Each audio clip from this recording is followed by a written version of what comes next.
What's going on, everyone? This is Ecos Blacks here again for PRL Premier Series at Brazil for my final race of the season. Because again, I actually was not going to be attending both Bahrain races because I was going to a NASCAR race, which was really good. It was a fun race. But anyways, here you can see we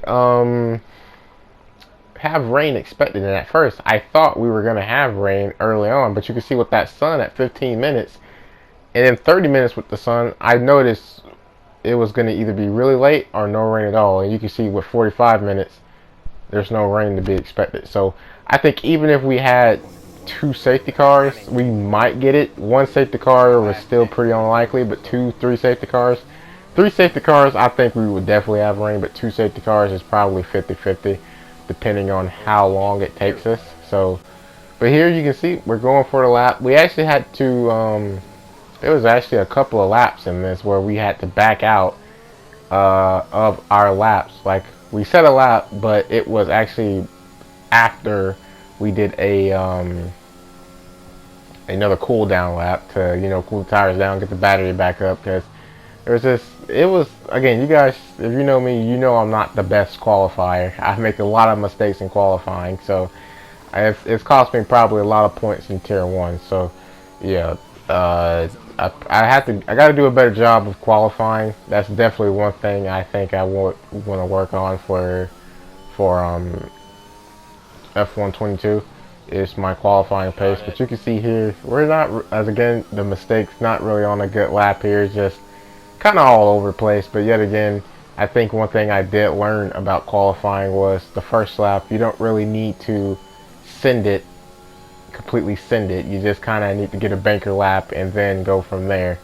And we set a pretty good banker lap actually. So as we set a 106.9, which it was okay. I mean, it definitely should be a lot better than that. But you can see here, we actually, we hit the curb and spun coming on our second lap. So we actually had to go back into the pits, and even on this lap you're finna see, we actually had to do another cool down lap because we just messed up. And yeah, I was actually in the green for that sector 2 for sector 1, but you're gonna see here the timer's just not having it. We're in the red, which is, I already knew where we were down already compared to our last lap, obviously, because we were not in the green. So I knew sector 2 we could get a lot of it back, but we also could lose a lot of it because track limits is so big through sector 2. You really do need to be pushing it to make up the most time. You gotta really push the limits here, and that turn or exit there is actually very crucial for the lap as well. But here we wrapped the bottom very, very well, and here staying in 5th and upshift to 6th when we feel like we have enough turn, and we actually improved late in sector 2. So good improvement there, and we're going to let that good exit we got carry us up to the end of the lap, and we are going to shoot up to P4, which was really good. But we as you're gonna see here, got pushed down to P5, which was still really, really good. I don't mind that at all. P5, I was not expecting that. I was expecting probably like P8, P9, but P5 is really good. I think I could even got P4 if I just did better in sector 1, because sector 1 I lost probably like a 10th through there. So yeah, but yeah, no formation lap. The recording was really messed up, as you'll see a couple times in the video. But we're here, 5 laps are out, and we're starting the PRL Premier Series Brazilian Grand Prix. We got a really good start. Could look to make it 3 wide, but no point to do that. Spin ourselves out. And you can see here, we're trying to stay on the outside of Victor. And going through here, you can see, yeah, I think I kind of did turn in on Victor. I wasn't 100% sure, but I'll raise my hand on that. Honestly, I'm not very certain if I did, but I'll raise my hand on that and say my apologies, because I did kind of feel like that was my fault, but at the moment I didn't, but I think it kind of was my fault. So regardless, though, I'm gonna say sorry to Victor because I think I probably should have just gave him more room because obviously we were gonna fight into turn 4 to be the first car ahead. But yeah, so sorry to him, and you know I can't say now. Well, I'll give what I want to say later because I don't want to spoil the race or anything because some things happen in this race, and you're gonna see, like I said, this race is gonna be pretty big. So we actually have a newcomer, a guy I've actually raced before. I raced with him one time, and he actually was the pole sitter for this race.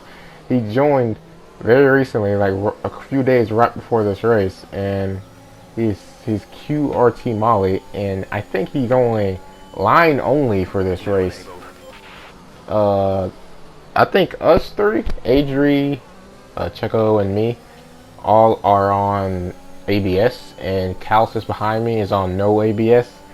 So yeah, and you can see Checo's actually trying to get by Adri really fast here. As you can see, we get another warning. So we're already on actually a 3-second penalty because we actually got 3 warnings in just a matter of like 5 corners. Because I was just struggling, but you can see here we're actually attacking Checo Perez because I felt like we were definitely on the pace, but yeah, it just kind of got clogged up here, and yeah, I was like, all right, let me just try not to hit him and spin myself out. But doing so, I got another penalty. So yeah, the first stint is just not going well because my car was just so understeered. I couldn't believe how understeered my car was. And you can see it right there as I get another warning. And if you remember what I said earlier about the 3 warnings, I got one in that the Senna S, and then the few corners, a couple corners ago, and then I get another warning, and that's 3 seconds and 5 laps.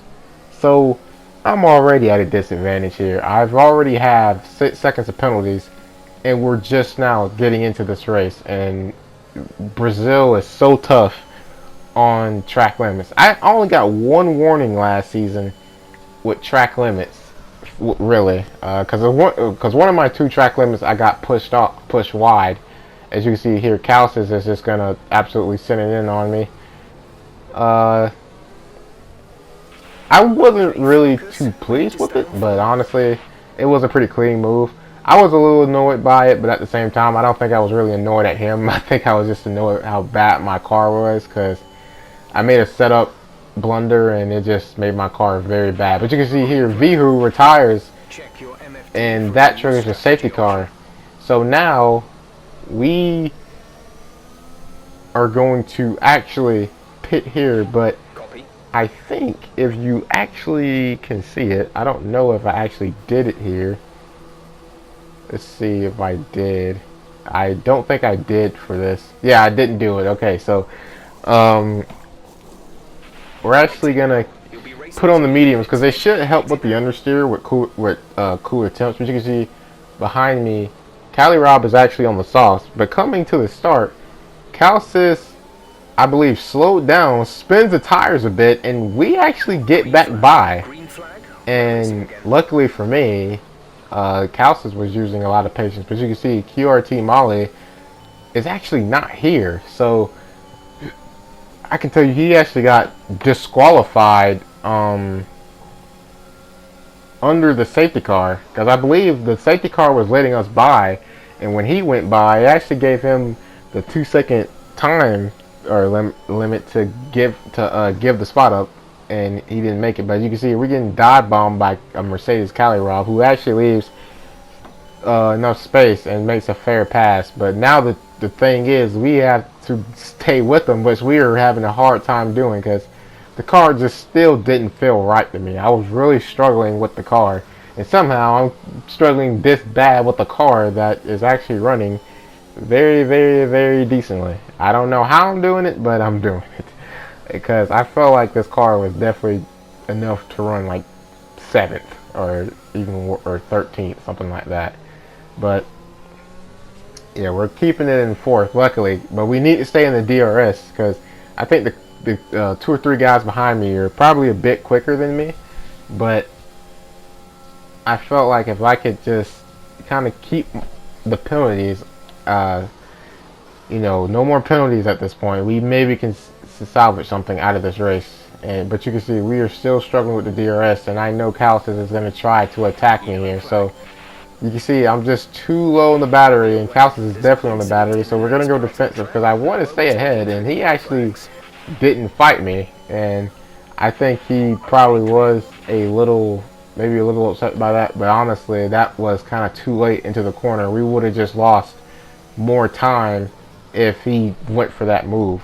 If it was way earlier in the lap, I probably would have did it. But as you can see, though, Calcis again, as I say, you can see because just going back so quickly, Calcis actually had a just hit the power down too hard and spun out. And he said that I pushed him wide or something. I don't recall, but I mean, it probably was fair racing anyway. So you know, it happens. I don't think he's so upset about it. I'm not upset, so I think we're all good, obviously. But yeah, at this point, though, skipping way into the race, Cali Rob's soft tires are really starting to go, and you know, at this point, I'm starting to see a bit of a gap to the hard runner of Adri, who at the end of the race could have an advantage with these mediums, because I think we were on these mediums at what, lap 6? I forgot, or lap 7, something like that. So at this point, me and Checo have to pit. We cannot go to the end on these mediums. I'm about certain we cannot go all the way to the end on these mediums. But lucky for us, Aiden Jones retires, and that triggers the one and only safety car. And now everyone's going to go to the pits. And you can see here, if you look at that, my front wing there, if you saw it, I actually had my front wing put up to 8. As I don't know how I didn't speed there. But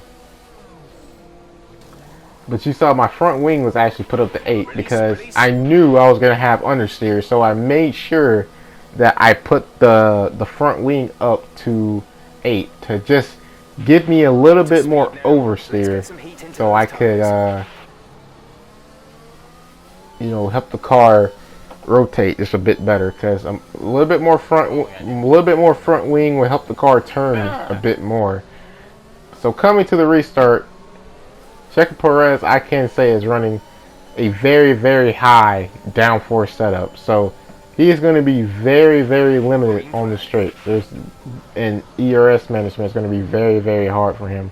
I know Adrian's running something similar, but just a bit lower on the wings. Probably about, I think